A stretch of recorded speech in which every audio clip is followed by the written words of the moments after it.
দর্শক, এই সন্দীপ ঘোষ কে এবং তিনি কতটা প্রভাবশালী, যে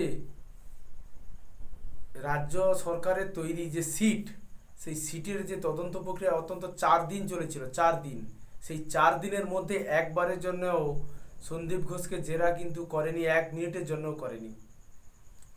আসুন দেখে নেওয়া যাক এই টোটাল ঘটনাটা, এই যে হত্যাকাণ্ডের ঘটনাটা এবং ঘটনাটা থেকে আজ পর্যন্ত কোন কোন বিষয়ে সন্দেহ দানা বাঁধছে এবং তথ্য প্রমাণগুলো লোপাট হয়ে গেছে বলে সিবিআই দাবি করছে।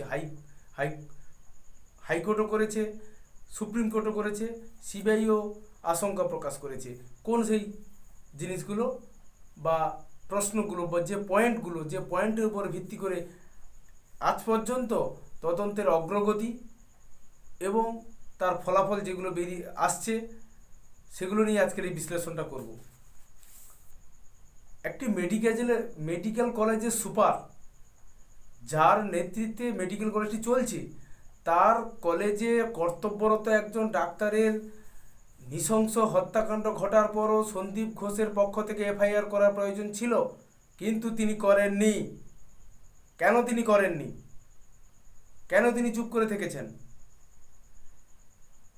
এটা কিন্তু সন্দেহ নাম্বার 1। নাম্বার 2, প্রথমে তারা মৃতদেহ দেখে কি বুঝলেন, কি জাস্টিফাই করলেন? একজন ডাক্তার বুঝতে পারছেন না একটা দেহে প্রাণ আছে না নেই, না মারা গেছে, কিছু দেখার প্রয়োজন বোধ করলেন না, আত্মহত্যা বলেই বাড়িতে ফোন করে দিলেন? এটা কি ধরনের রসিকতার মধ্যে পড়ে? এখানে এটা নয় কি, যদি তার পরিবার মেনে নিত যে এটা আত্মহত্যা, তবে কিন্তু বিষয়টা এত বড় করে হতো না, সেখানে অপরাধীরও দোষী সাব্যস্ত হতো না, বা এত তদন্ত হতো না, দেশ জুড়ে আলোড়ন পড়তো না, রাজ্যবাসীর মধ্যে ক্ষোভ বিক্ষোভ দানা বাঁধতো না।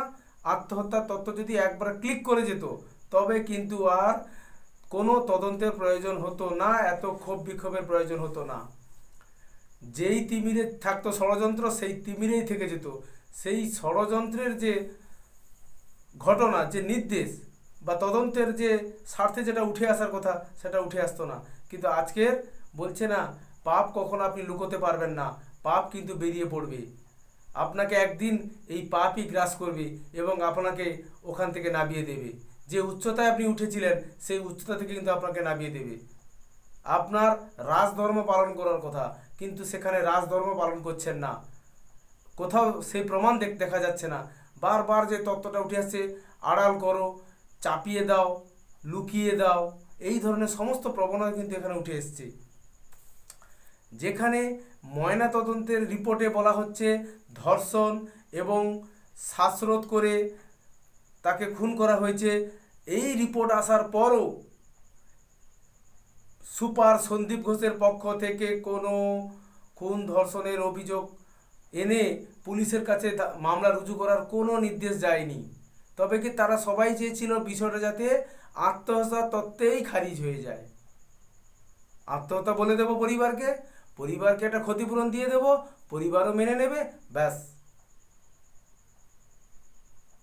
এটা একটা ঘটনা।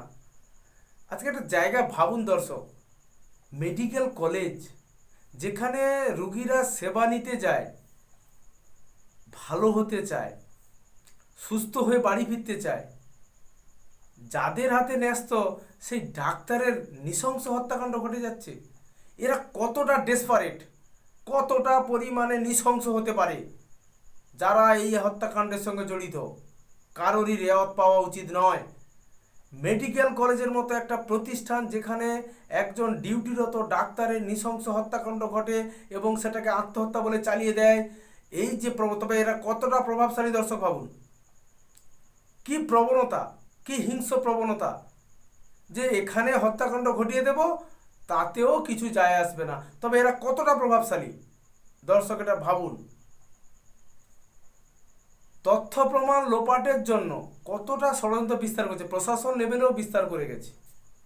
হাসপাতাল কর্তৃপক্ষ এবং প্রশাসন লেভেলেও সেই ষড়যন্ত্র বা তথ্য প্রমাণ লোপাটের যে চেষ্টা, সেটাও বিস্তার ঘটেছে। দেখুন দর্শক, যেভাবে উঠে এসেছে সুপ্রিম কোর্টের যে অবজারভেশন, তার থেকে যেটা উঠে আসছে, কি এমন প্রয়োজন যে ময়না তদন্ত করার সঙ্গে সঙ্গে পুলিশকে দেহ নিয়ে তার বাড়িতে চলে যেতে হলো, এবং শ্মশানে যে দুটো বডি আগে থেকে গেছিল দাহ হওয়ার জন্য তাদেরকে সরিয়ে রেখে এই দেহটিকে আগে পোড়ানোর ব্যবস্থা করা হলো।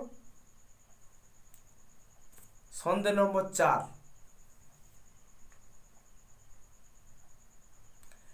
এখানে কেন এই ময়না তদন্ত ওই হাসপাতালে না করে, ওই মেডিকেলে না করে অন্য কোনো মেডিকেলে করলেও তো দেখা যেত যে ময়না তদন্তে কী রিপোর্টটা উঠে আসে, সেটা কিন্তু দর্শক করা হলো না। এখানেও কিন্তু একটা প্রশ্ন চিহ্ন থেকে যায়। নাম্বার 5, এবারে দর্শক দেখুন, যেটুকু তথ্য প্রমাণ ছিল, দুটো রুম উঠে আসছে, এক ডক্টরস রুম, দ্বিতীয় হচ্ছে সেমিনার রুম। কোনটাতে মৃত্যুবরণ ঘটেছিল, কোথায় অ্যাকচুয়ালি ঘটনা ঘটেছিল? সিবিআই যেটা দাবি করেছে সুপ্রিম কোর্টে, যে ঘটনাস্থলকে সম্পূর্ণভাবে পরিবর্তন করে দেওয়া হয়েছে। দেখুন কত চালাক, কত ডেসপারেট, যাতে অপরাধীদের আড়াল করা যায়, তার জন্য তথ্য প্রমাণকে লোপাট করার জন্য জায়গাটিকে সম্পূর্ণভাবে বদলে ফেলা হয়েছে। সিবিআইয়ের দাবি কি হচ্ছে, পিডব্লিউ বিভাগকে দিয়ে ডক্টরস রুম এবং ওয়াশরুমকে ভেঙে ফেলা হয়েছে। সিবিআই যেটা দাবি করছে বা বিচারকরা যেটা বলছে সুপ্রিম কোর্টে, দেহ অন্য কোথাও হত্যাকাণ্ড ঘটানোর পরে দেহ নিয়ে এসে সেমিনার হলে রাখা হয়েছে, এমনও তো হতে পারে। কারণ কি এমন দরকার পড়বো সন্দীপ ঘোষের যে ওয়াশরুম এবং ডক্টর রুমকে সঙ্গে সঙ্গে ভেঙে ফেলা এই তদন্ত প্রক্রিয়া চলাকালীন? নাম্বার 6 নাম্বার সন্দেহ,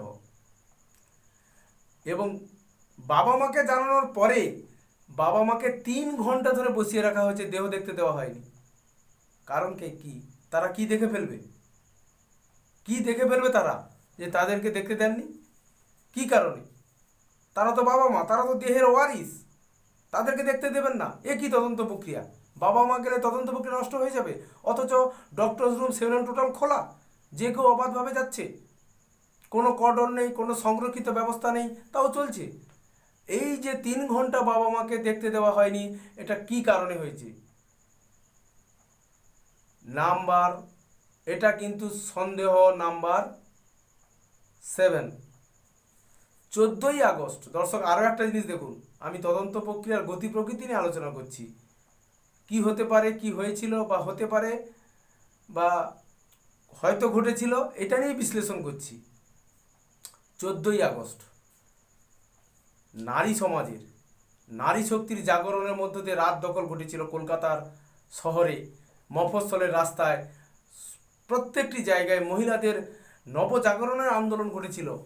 মোমবাতি মিছিল, মোবাইলের ফ্ল্যাশ লাইট এবং উই ওয়ান্ট জাস্টিসের মধ্য দিয়ে রাত দখল ঘটেছিল।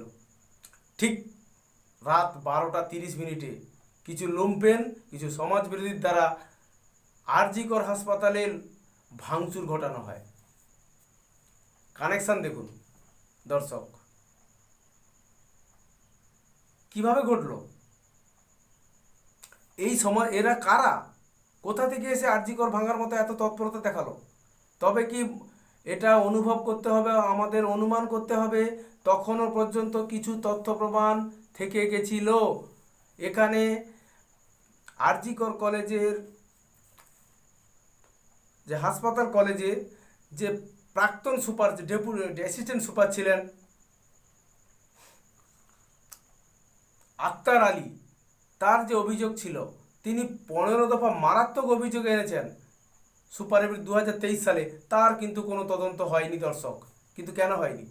তবে ভাবুন কতটা প্রভাবশালী যে তদন্ত প্রক্রিয়াকে, তার বিরুদ্ধে ওটা অভিযোগ থাকলে সরকার সেটাকে জাস্টিফাই করার জন্য, তদন্ত প্রক্রিয়া করার জন্য সেখানে তদন্ত কমিশন গঠন করে, সেটাও হলো না। তবে কতটা সদিচ্ছা আছে এই অ্যান্টি করাপশন বিভাগের বা অ্যান্টি করাপশন দুর্নীতি প্রতিরোধের জন্য, কতটা তৎপর প্রশাসন, ভাবুন দর্শক। ভাঙচুরের সময় পুলিশ ছিল নীরব দর্শক। তবে কি অনুমতি ছিল? হচ্ছে হোক, চলছে চলুক, যা হচ্ছে ভালোই হচ্ছে, এমন কি একটা ব্যাপার ছিল? দর্শক ভেবে দেখবেন। নাম্বার 9 সন্দেহ এটা। 10 নম্বর একটা সন্দেহ, দেখুন কতটা সন্দীপ ঘোষ কতটা প্রভাবশালী দেখুন। একটা মেডিকেল কলেজে দুর্ঘটনা ঘটে গেছে, তার তদন্ত প্রক্রিয়া চলছে, একটা হত্যাকাণ্ড ঘটে গেছে, সেখানে তদন্ত প্রক্রিয়া শেষ না হওয়ার পর্যন্ত অপেক্ষা না করে তাকে বদলি করে দেওয়া হচ্ছে কোথায়? কলকাতা মেডিকেল কলেজে। এটা কি পুরস্কার না তিরস্কার না কি দর্শক? আপনারা এটা বিচার করবেন। কিন্তু কেন? কি এত সন্দীপ ঘোষে কি এমন মধু যে তদন্ত প্রক্রিয়া শেষ না হওয়া পর্যন্ত তাকে স্টে না রেখে বা কম্পালসারি ওয়েটিংয়ে না রেখে তাকে অন্য